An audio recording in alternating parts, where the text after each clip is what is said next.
یہ تو کسی بھی صورت میں جائز نہیں ہے. بیٹی کو مارنا، بیوی کو مارنا، اس پر ہاتھ اٹھانا کسی بھی صورت میں جائز نہیں ہے. اور میں نے آپ کو بتایا تھا کہ حضور نبی کریم صلی اللہ علیہ وسلم کی تعلیمات اور آپ کی زندگی کہ آپ نے بڑے سے بڑا واقعہ سرزد ہو گیا، بڑے سے بڑا واقعہ، ناراضگی کا تو اظہار فرمایا لیکن کسی ازواج مطہرات پر ہاتھ نہیں اٹھایا، ناراضگی کا اظہار فرمایا، ہاتھ نہیں اٹھایا. اور آج بچے کے اوپر ناجائز ظلم ہوتا ہے، اس کے منہ پر مار دیا جاتا ہے. حالانکہ حدیث شریف میں ملتا ہے کہ اللہ کے رسول صلی اللہ علیہ وسلم نے فرمایا کہ منہ پر مارنا، کسی مسلمان کے منہ پر مارنا جائز نہیں ہے. اور وہ بچہ جس کی ہڈی اور کھال اور بال سب چیزیں نازک ہیں، اس کے منہ پر مارنا یہ تو ناجائز ہے. اور ایسی مارنا جس سے نیل پڑ جائے یہ بھی جائز نہیں. اب اچھے دیندار لوگ، مدارس کے قراء اور اسکول کے اساتذہ اور ٹیچر اور پروفیسر جان بوجھ کر سب کچھ سمجھنے کے باوجود جب غصہ آ جائے سب بھول جاتے. اسلام کی تعلیمات کیا ہے سب بھول گئے، حضور کی تعلیم کیا ہے سب بھول گئے. بس ہاتھ اٹھا دیا، اتنا مارا کہ اس کے اوپر نشان پڑ گیا جسم پر. جائز نہیں ہے بھائی، چاہے کوئی بھی کرے، والد کرے اپنے بیٹے پر، قاری کرے اپنے شاگرد پر، پروفیسر کرے اپنے اسٹوڈنٹ پر، کوئی بھی جائز نہیں ہے. تو حضور نبی کریم صلی اللہ علیہ وسلم کی جو تعلیمات ہمیں ملتی ہیں وہ ہے حقوق کی ادائیگی. این جی او بھی عورت کے حقوق اور تحفظ کا نعرہ لگا رہی ہے اور بڑی توانا آواز ہے، بہت توانا آواز. اور دین اسلام بھی عورت کے حقوق اور تحفظ کا نعرہ لگاتا ہے، قرآن کریم کی آیتیں بھری پڑی ہیں. لیکن ان کے اندر اور دین اسلام کے اندر بڑا بنیادی فرق ہے. وہ کہتا ہے، این جی او کہتی ہے، اور ایسی تحریکیں، فیمنزم تحریکیں جس کو کہا جاتا ہے، وہ تحریکیں یہ کہتی ہیں کہ مرد ہو یا عورت سب مساوی ہیں، سب برابر ہیں، کوئی کسی سے بڑا نہیں ہے، کوئی کسی کے ماتحت نہیں ہے. بس جیسے مرد اپنی زندگی آزادانہ طور پہ گزار رہے ہیں، کام کر رہے ہیں، کاشت کر رہے ہیں، کھیتی باڑی کر رہے ہیں، کاروبار کر رہے ہیں، ملازمت کر رہے ہیں، بزنس کر رہے ہیں، اسی طریقے سے عورت بھی نکل جائے.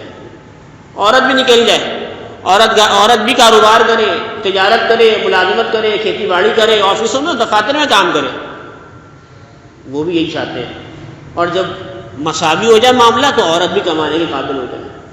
حالانکہ اسلام کی تعلیمات یہ ہیں، حضور نبی کریم صلی اللہ علیہ وسلم کی تعلیمات یہ ہیں، قرآن کی گواہی ہے کہ جب بچی ہے جب وہ لڑکی ہے، بچی ہے، تو کیا حکم ہے؟ من عالی ثلاث بنات فی بیتی. حضور نبی کریم صلی اللہ علیہ وسلم کی حدیث ہے کہ جس نے من عالی ثلاث بنات، جس نے 3 بچیوں کی تربیت کری، 3 بچیوں کا خرچہ اٹھایا، فأدبہن، ان کو ادب سکھلایا ان کی زندگی میں، وزوجہن، اور ان کی زندگی میں شادی کر دی، وأحسن الیہن، اور شادی کے بعد بھی ان کی خبرگیری کرتے رہے. یہ نہیں کہ شادی کے بعد چھوڑ دیا ان کو بے یار و مددگار، شادی کے بعد بھی ان لڑکیوں کی خبرگیری کرتے رہے، ان کے برے وقت میں، پریشانی کے اوقات کے اندر کھڑا رہا والدین.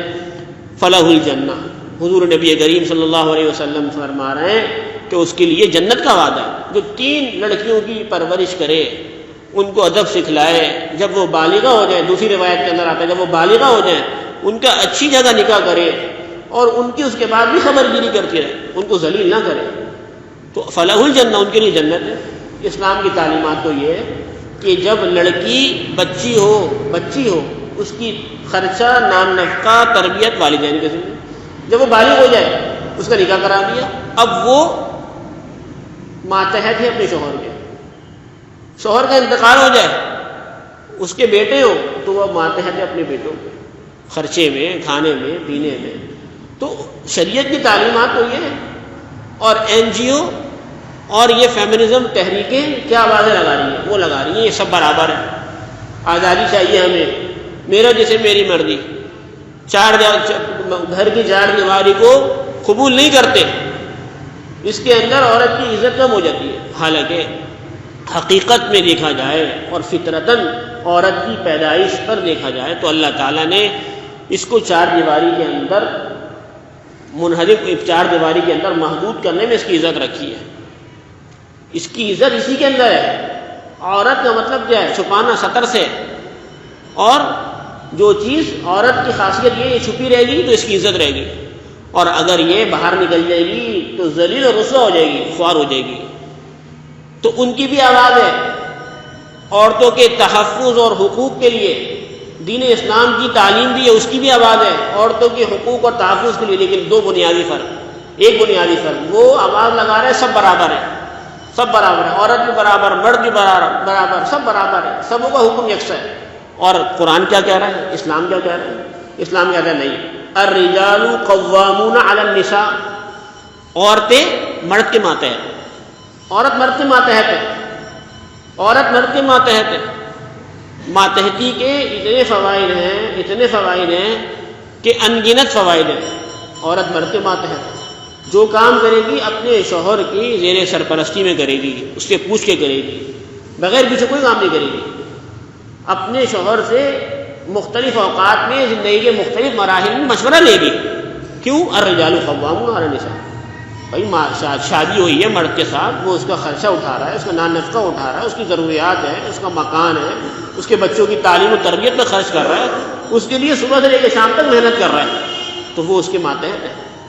تو دونوں آوازیں لگا رہے ہیں. این جی او کی آواز بھی ہے، فیمنزم تحریکوں کی کا بھی اعلان ہے، لیکن قرآن کا بھی اعلان ہے.